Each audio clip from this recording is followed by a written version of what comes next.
Start करते हैं आज का सेशन, आज का क्लास। आज के क्लास में मैं आपको जो पढ़ाने जा रहा हूँ उसको ध्यान से समझिएगा। आज हम लोग इंडिकेटर्स के बारे में और जानने की कोशिश करेंगे, उसको प्रॉपर तरीके से समझने की कोशिश।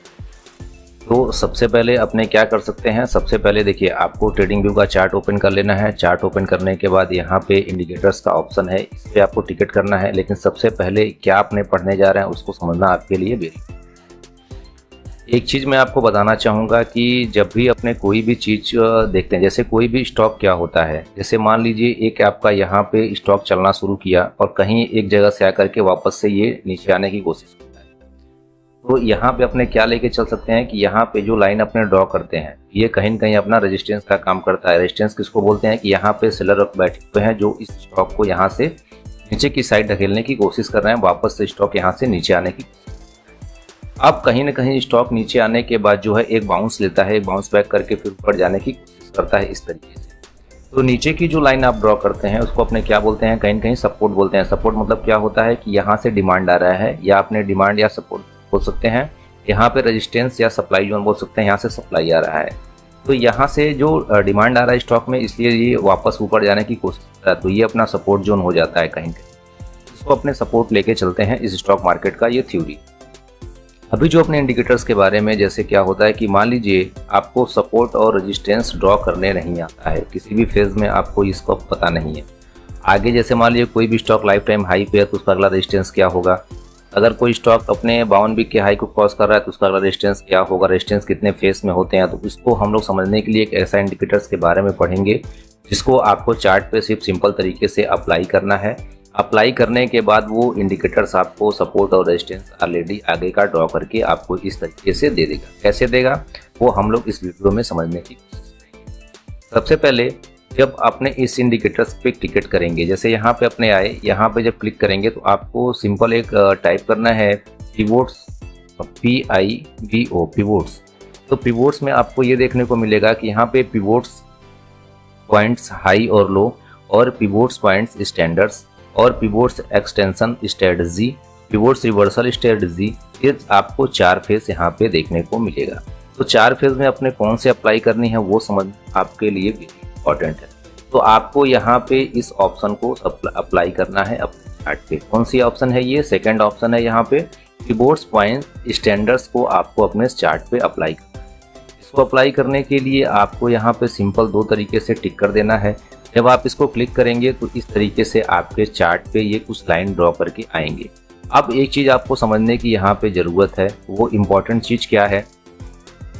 जब क्या होता है कि मान लीजिए कोई भी स्टॉक या इंडेक्स जब भी चलने की कोशिश करता है तो कहीं न कहीं एक जगह आकर रुकता है और यहाँ से नीचे आने के बाद फिर चलता है, फिर यहाँ से चलने की कोशिश करता है।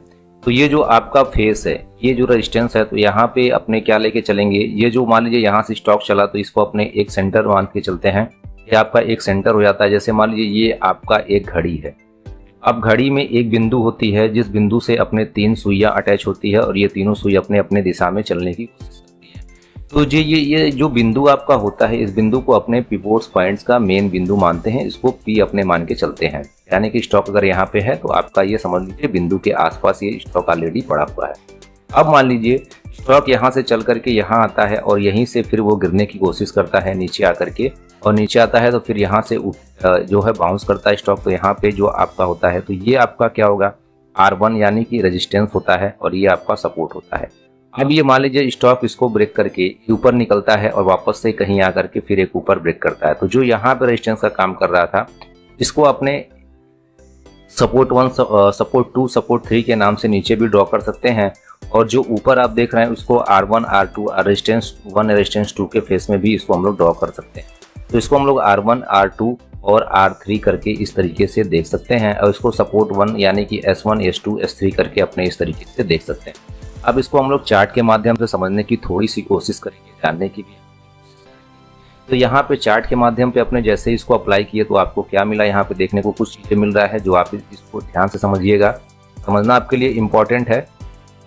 यहाँ पे देखिए ये R5 है, ये R4 है, ये R3 है, ये R2 है, और ये R1 है, और ये आपका P है। ये मतलब आपका सेंटर जो मैंने बताया था, बिंदु आपका जो होता है जिस बिंदु से 3 घड़ी की सुई चलती है, तो ये स्टॉक की बिंदु है। अब यहाँ पे देखिए S1 है, S2 है, S3 है और S4 है, S5 है। अब यहाँ पे देखिए साथ में आपका यहाँ पे S1 के सामने एक प्राइस आपको नोटेड करके यहाँ पे आ रहा है और इसी प्राइस पे आपका ये जो है लाइनिंग ड्रॉ हुआ है। यहाँ पे S2 पे देखिए जो ये प्राइस लिखा हुआ है, ये लाइनिंग उसी प्राइस पे ड्राइंग है। यहाँ पे S2 S3 के बाद जो है यहाँ पे भी प्राइस लिखा हुआ है, ये प्राइस के सामने ये लाइनिंग ड्राइंग है। अब आपको सिंपल इसमें ये समझना है कि ये लाइनिंग जो ड्राइंग यहाँ पे हुई है ये क्या है। तो यहाँ पे जब देखेंगे कि स्टॉक जब अपने बिंदु से यानी कि अपने पी से जब ऊपर चलने की कोशिश करता है तो वापस जब यहाँ पे जाकर के देखिए कि स्टॉक किस तरीके से इसी लाइनिंग के आसपास जाकर के फिर वापस से एक फॉल नीचे की तरफ लेता है और फिर देखिए इसी पी जो बिंदु अपनी बनाई गई है इसी पी से फिर स्टॉक वापस उठता है और इसी R1 के आसपास से फिर स्टॉक गिर करके और पी के आसपास आकर के फिर एक जोन में चलने की कोशिश। तो इसका तात्पर्य मेरा ये बताने का है, जो नीचे की ये लाइनिंग आप देख रहे हैं जहां से ये बार बार ऊपर में जाकर के ये वापस स्टॉक है, तो ये क्या हो गया आपका एक आपका रेजिस्टेंस एरिया माना जाएगा। रेजिस्टेंस 1 हो गया। अगर ये स्टॉक इसको ब्रेक करके ऊपर निकलता तो कहीं न कहीं यहाँ पे आपका एक रेजिस्टेंस पड़ा हुआ है और इसको भी किस तरीके से जब नीचे आके बाउंस करता है ये फिर वापस से आपका एक रेजिस्टेंस यहाँ पे पड़ा हुआ है। तो ये आपका सपोर्ट और resistance pivots points automatically draw करके आपको देता है और ये बहुत अच्छा वर्किंग करता है, जैसे आपको यहाँ पे चार्ट पे देखने को मिल रहा है। अब इसको अपने समझेंगे कैसे, देखिए ये आपने लगा लिया, इसकी कुछ सेटिंग्स है। सेटिंग्स में आपको कुछ नहीं करना है। जब आप पिवोट्स पॉइंट्स को अप्लाई करेंगे तो यहाँ पे आपको क्या मिलेगा देखने को, जब आप इसके सेटिंग्स में जाएंगे तो यहाँ पे सेटिंग्स में आपको इनपुट मिलेगा। इनपुट्स में आपको कोई भी चेंजिंग नहीं करनी है, जैसे बना हुआ है वैसे आपको इसको बने रहने देना है। एक चीज आप अपने अनुसार यहाँ पे कर सकते हैं जो मैं आपको बताने की कोशिश करूंगा। अब जैसे यहाँ पे P है, P यहाँ पे S1 है, S2 है, S3 है, यहाँ पे R1 है, R2 है, R3 है। तो ये आपको फेस देखने को मिल रहा है।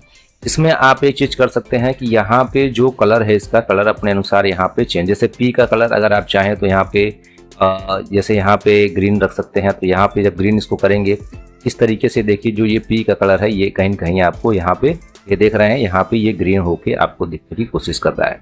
तो कलर अपने अनुसार आप यहाँ पे चेंज कर सकते हैं, बट मेरा अभी कोई ऐसा मैंने कुछ सेटिंग्स किया नहीं है। मैंने किसी भी तरीके से यहाँ पे कोई कलर वगैरह किसी का चेंज नहीं किया है। तो यहाँ पे जब आप कलर चेंज करेंगे और कलर चेंज करने के बाद यहाँ पे आप उसको जब ओके स्टाइल्स में आप आएंगे तो स्टाइल्स में आपको लेवल्स लाइंस ये सब आपको ड्रॉ कर, जैसे लेवल्स अगर आपको यहाँ पे जो लिखा हुआ है वो आपको देखने को मिलेगा, लाइंस जो यहाँ पे ड्रॉ हुआ है वो आपको देखने को मिलेगा। तो इसको भी आप थोड़ा सा जैसे यहाँ पे क्लिक करेंगे तो लेवल्स आपके यहाँ से हट जाएंगे। लाइंस जो आप देख रहे हैं लाइंस पे क्लिक करेंगे तो लाइंस हट जाएंगे, सिर्फ आपको लेवल्स देखने को मिलेंगे। तो ये दोनों आपको लेके चलना है। विजुअल में आप आएंगे, विजिबिलिटी में, तो विजिबिलिटी में यहाँ पे जो भी आपका जिस तरीके से सेटिंग पड़ा हुआ है उसको वैसे एज इट आप रहने देंगे। एक काम यहाँ पे देखिए, यहाँ पे ऑटो है, डेली है, वीकली है, मंथली है, क्वार्टरली है, ईयरली है, तो यहाँ पे आप इसको ऑटो मोड में ही रहने देंगे। टाइप्स में आप आएंगे तो यहाँ पे फिबोनाची है, बहुत सारे यहाँ पे क्लासिक है, डीएम है, इस तरीके से बना हुआ है। तो यहाँ पे आपको जो लगा हुआ है बाय डिफॉल्ट उसको ऐसे ही रहने देंगे। एक जो ये आपको दिख रहा है लेवल्स पोजीशन, तो लेवल पोजीशन का देखने का ये मतलब होता है, मैं आपको समझा देता हूँ कि जो स्टार्टिंग में आपको चार्ट पे यहाँ पे लेवल्स देखने को मिल रहा है, इसको आप जब लेवल्स पे जाएंगे, यहाँ पे लेवल्स पे जब आप क्लिक करेंगे तो ये लेवल लेफ्ट और राइट का मतलब क्या होता है, जब आप राइट पे क्लिक करेंगे तो जो यहाँ पे लिखी हुई चीज़ थी, यहाँ पे आप देख रहे हैं स्टार्टिंग के जगह पे लिखी हुई चीज़ आपका ये राइट साइड में आ जाएगा, मतलब यहाँ पे लास्ट में लिखा हुआ मिलेगा। और जब भी आप इसको लेफ्ट करेंगे तो जब लेफ्ट साइड में इसको जब आप क्लिक करेंगे तो ये चीज़ जो यहाँ पे लिखी हुई चीज़ है वो आपका लेफ्ट साइड में आएगा। तो ये सेटिंग्स कुछ अपने अनुसार आप यहाँ पे कर सकते हैं। और अगर आपको यहाँ पे क्या है कि 4-5 रेजिस्टेंस नहीं लेना है तो एक एक को आप अनटिक कर देंगे। तो यहाँ पे जैसे आपको 1, 2, 3 ही लेना है तो यहाँ पे 2 को अनटिक कर दीजिए तो 2 रेजिस्टेंस ऊपर से आपका गायब हो जाएगा। यहाँ पे आपको 3 रेजिस्टेंस निकल के मिल जाएगा। तो मैंने यहाँ पे कोई चेंजेस नहीं किया है, मैं सिर्फ आपको इसका सेटिंग आपको बता रहा हूँ कि कैसे इसको आप यहाँ पे यूज कर सकते हैं। अब देखिए इसको समझने की कोशिश करिए, ये क्या आपको ड्रॉ करके दिखाने की कोशिश कर रहा है कि जैसे अब जब मॉर्निंग में अर्ली मॉर्निंग जब आप मार्केट खुलने से पहले जब ये पिवोट्स पॉइंट्स का लेवल आप ड्रॉ करेंगे तो जैसे ही 9:15 पे मार्केट ओपन होता है तो जिस भी चार्ट पे आप इसको अप्लाई करेंगे वहाँ पे क्या होगा कि ये जो लेवल्स है ये ऑलरेडी आपको आगे का सपोर्ट और रेजिस्टेंस ड्रॉ करके दे देगा, जिससे आपको काम करने में आसानी हुई। किस तरीके से आसानी हुई, कैसे आप काम कर सकते हैं, ये देखिए ये एक ट्रेंडिंग मान लीजिए, ट्रेंडिंग आपका इंडिकेटर से ये जब मार्केट ट्रेंड में होता है तभी ये अच्छा प्रॉपर तरीके से वर्क करता है।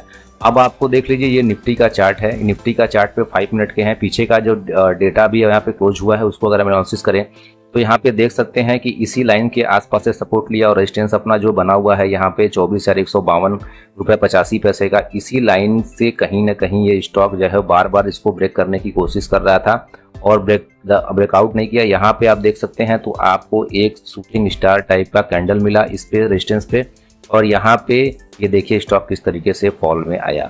वापस से चलने की कोशिश किया लेकिन वापस से यहीं पे आपको शूटिंग स्टार टाइप का कैंडल मिला और देखिए फिर वापस से स्टॉक जो है यहाँ पे इस तरीके से फॉल में आया। तो ये जो इंडिकेटर्स है ये अगर जब इसकी बैक टेस्टिंग करेंगे लगा करके। अच्छा, एक चीज़ और अब मैं आपको बताना चाहूँगा कि जब आप टाइम फ्रेम चेंज करेंगे, जैसे 15 मिनट पे आप जाएंगे तो इसकी लेवल्स थोड़ी थोड़ी चेंज होती रहेगी। 15 मिनट पे जाएंगे तो ये जो जैसे मान लीजिए रेजिस्टेंस यहाँ पड़ा हुआ, तो यहाँ पे भी आप देखेंगे तो इसी रेजिस्टेंस से ही ये स्टॉक नीचे आने की कोशिश कर रहा था, एक हैमर बना करके वापस से यहाँ से ऊपर जाने की कोशिश कर रहा था।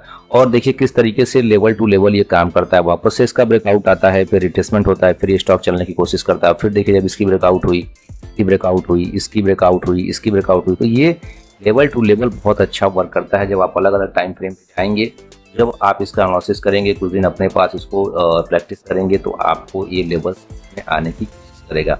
अब जब इस यहाँ पे आप 15 मिनट पे जाएंगे तो 15 मिनट में भी देख लीजिए यहीं कहीं से वापस से स्टॉक इसी लाइन से टचअप होकर के स्टॉक नीचे गिरता है और फिर इसी लाइन से ही बाउंस करता है, फिर इसी लाइन से नीचे आता है, फिर इसी लाइन से बाउंस करता है। तो कहीं ना कहीं जो ये लेवल ड्रॉ करके अपने ये इंडिकेटर देता है तो बहुत अच्छा है, प्रॉपर तरीके से वर्क करता है। जो अपने पीछे की डेटा को आप एनालिसिस करेंगे तो यहाँ पे जो 5 मिनट पे आप आएंगे तो ये का चार्ट है, 5 मिनट पे भी आप यहाँ पे देख सकते हैं।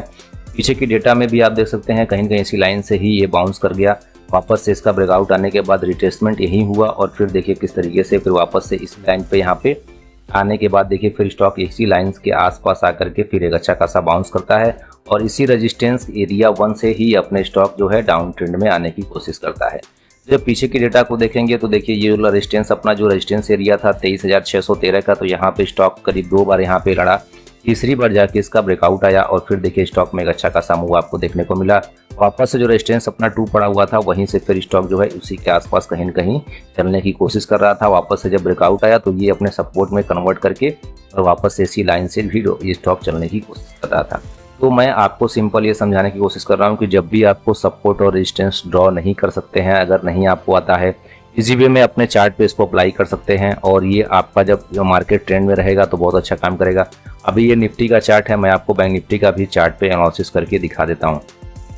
ये देखिए बैंक निफ्टी का चार्ट है, अपने 5 मिनट पे है, तो यहाँ पे भी आप देख सकते हैं कि ये जो अपने एरिया है आप देख सकते हैं कि इसी जब इसका ब्रेकआउट आया स्टॉक में तो इसी लाइन पे ही स्टॉक चलने की कोशिश करता है। ये देखिए कितनी बार इसका सपोर्ट लिया और जब इसको तोड़ नहीं पाया तो देखिए यहीं से ही बाउंस करता है स्टॉक और अच्छा खासा इसी लाइन के R2 के आसपास आके इसका कितना अच्छा सा रिस्पेक्ट करता है और इसकी ब्रेकआउट अच्छे कैंडल से आती है तो फिर जाके ये स्टॉक चलने की कोशिश करता है। वापस से जो रेजिस्टेंस 2 पड़ा हुआ है अपना वहाँ पे भी इसका रिस्पेक्ट करता है और देखिए इसी के बीच में एक अच्छे कैंडल के साथ इसकी ब्रेकआउट आती है। तो मैं आपको सिंपल तरीके से दोस्तों ये बताना चाहता हूँ कि अगर आप इसको अपने चार्ट पे अप्लाई करके एक बार इसका बैक टेस्टिंग कर सकते हैं, बैक टेस्टिंग के साथ साथ लाइव मार्केट में भी इसको अप्लाई कर सकते हैं। आप इस चार्ट पे इस इंडिकेटर्स पे एक अच्छा तरीके से रेजिस्टेंस और सपोर्ट निकाल सकते हैं और एक अच्छा प्रॉफिट यहाँ पे अर्न कर सकते हैं। जब भी आपको ये कोई भी स्टॉक यहाँ पे रेजिस्टेंस के आसपास मिले, पी का मतलब आप समझ गए, बिंदु होता है स्टॉक का, ना ऊपर ना नीचे, ये अपना मतलब एक जो है अपने बिंदु पे समान तरीके से चल रहा है। यहाँ से किसी भी तरह मूवमेंट ये स्टॉक कर सकता है अगर इसके नीचे आता है। तो यहाँ पे जैसे आप देख सकते हैं कि जो पीछे बैक टेस्टिंग करेंगे तो किस तरीके से आपका बैक टेस्टिंग एक अच्छा खासा निकल के यहाँ पे पिवोट्स पॉइंट्स में आएगा। तो मेरा कहने का तात्पर्य ये था कि पिवोट्स पॉइंट्स बहुत अच्छा वर्क करता है, बहुत अच्छे तरीके से यहाँ पे काम करता है। इसको समझना आपके लिए बहुत इंपॉर्टेंट है। ये इंडिकेटर्स आपके लिए बहुत ही यूज़फुल होने वाला है और इसको अच्छे तरीके से समझिए। कोई भी डाउट्स अगर आपके मन में होगा तो एक बार आप लोग डाउट सेशन में इसको क्लियर कर सकते हैं। अपने क्लास में जब बैठेंगे तो आपको सारी डाउट्स मैं इस पर क्लियर कर दूंगा। अभी आपको किसी भी प्रकार का बाइंग और सेलिंग में एडवाइस नहीं करूंगा, ओनली फॉर आप अभी सिर्फ इंडिकेटर्स को सीखिए, इंडिकेटर्स के चार्ट को सीखिए, समझने की कोशिश करिए। जब आप इस पर परफेक्ट हो जाएंगे, जब अपनी क्लासेस खत्म होगी तो मैं आपको सारी चीज़ बताऊंगा किस तरीके से कहाँ पे अपने बाइंग पोजीशन लेनी है, स्टॉप लॉस कहाँ लगाना है, क्या करना है आपको, सारी चीज़ें मैं आपको अपने क्लास में सारी चीज़ अपडेट करूँगा। और वापस से अगर आपको स्टॉक मार्केट सीखना है तो मेरा टेलीग्राम भी चैनल आप जाके वहाँ पे ज्वाइन कर सकते हैं। वहाँ पे मैं सारी चीज़ें फ्री में अपडेट करता रहता हूँ। तो मिलते हैं आपसे अगले सेशन में, तब तक के लिए धन्यवाद दोस्तों।